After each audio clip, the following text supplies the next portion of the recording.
Morning guys! Welcome sa panibagong video. Welcome. Hello.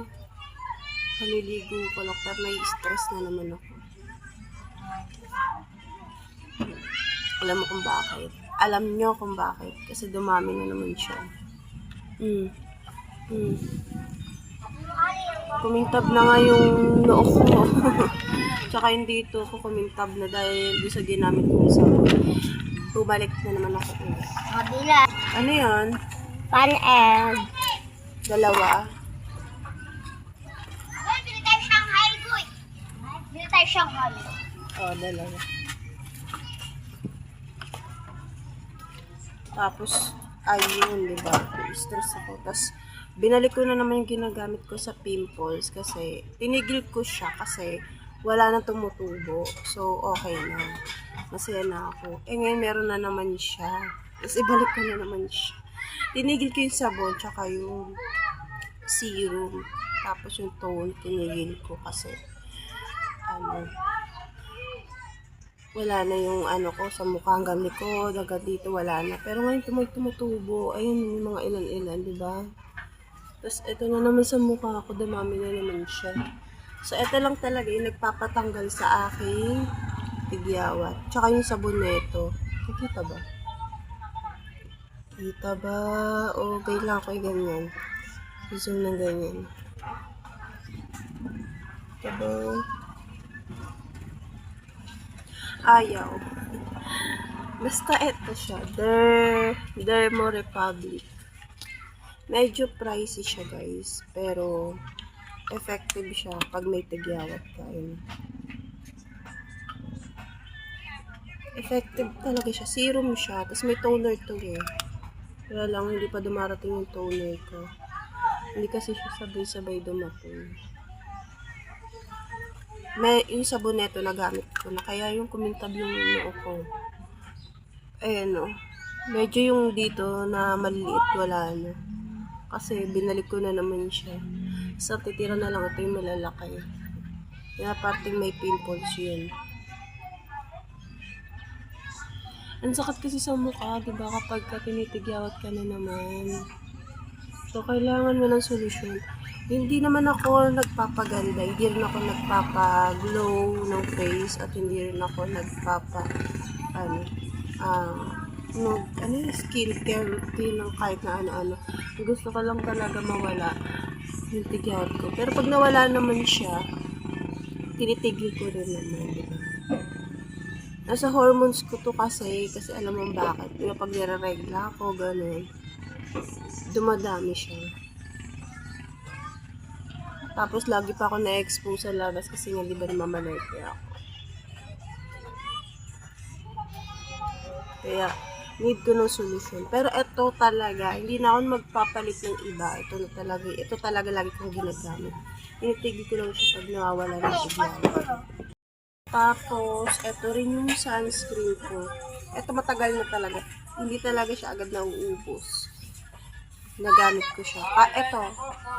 Ito na lang ang pinaka-skincare ko kapag wala na akong, di ba wala na akong tigyawat. Tapos, tinigil ko na to. Pero yung sabon na ginagamit ko pa rin.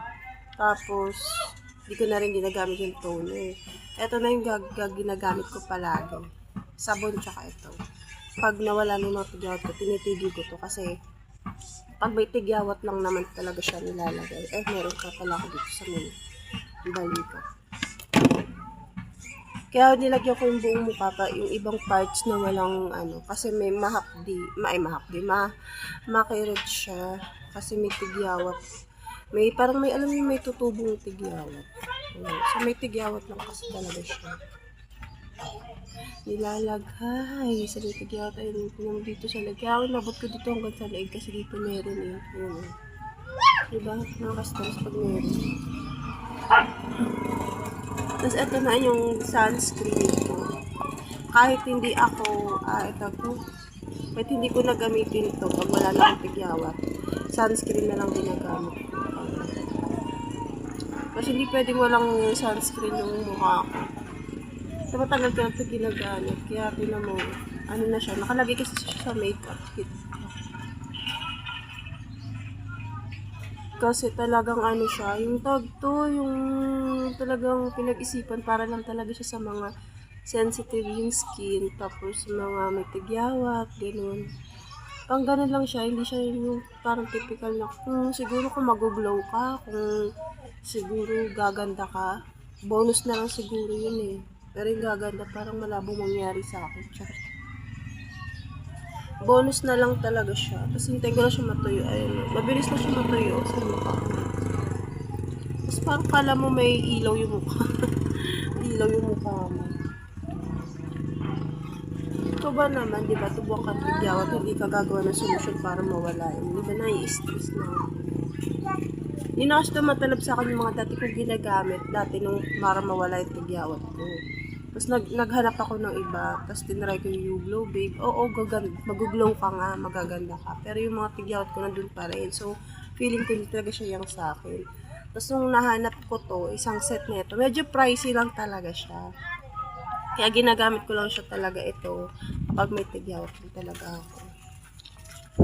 Pero worth it naman kasi nung hindi na ako gumagamit, tas na-expose na naman ako ng sunod-sunod na araw, ay sunod-sunod mga araw, kapadalas naman ako sa labas, syempre naalikabukan, ayun na naman tumubo na siya. Tsaka plus yung hormones ko kapag nire-regla ako, diba?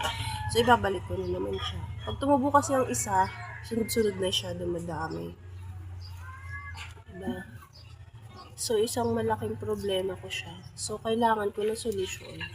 Kasi, pag wala kang solusyon, ang sakit to, tinan mo, hindi mo mahawakan yung mukha mo nung madiin. Pag sinampag ka, doble ang sakit. May reaction. Basta yun. Bonus na yung puputi ka, bonus na rin yung mag-glow ka, bonus na rin yung parang kikinis yung skin, bonus na lang siya. Pero nabawasan na yung pagkakaano ko eh. Yung dahil dyan, yung bako-bako na yun. Ito malalaki na lang talaga yung natitira. Yung mga lamat before. Matagal siya mag-heal kasi malaking lamat siya. Pero naunti-unti siya nabawasan. Pero dito, di ba, dati sobrang dami yun dyan.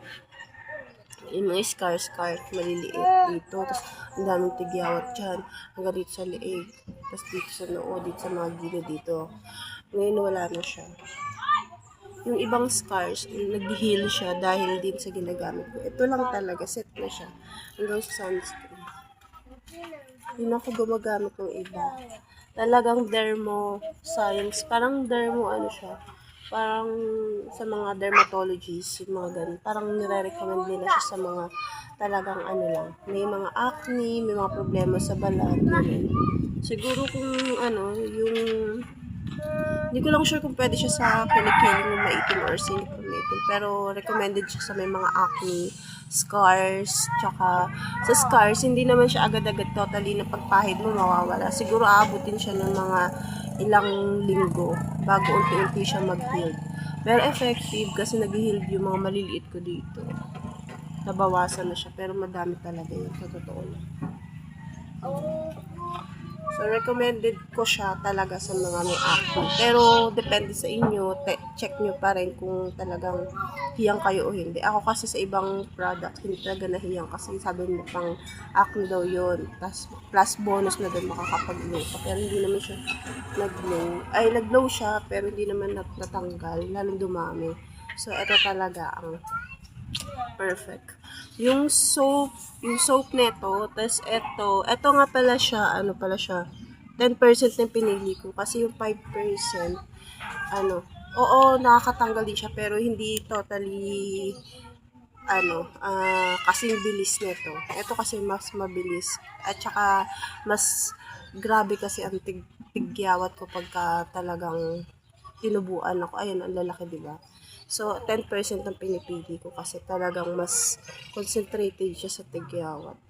Natutuyo niya, yung natutuyo-tuyo nga eh. Tapos ito, sunscreen, kahit mawalan man ako ng tigyawat o meron, ito talaga ginagamit ko siya.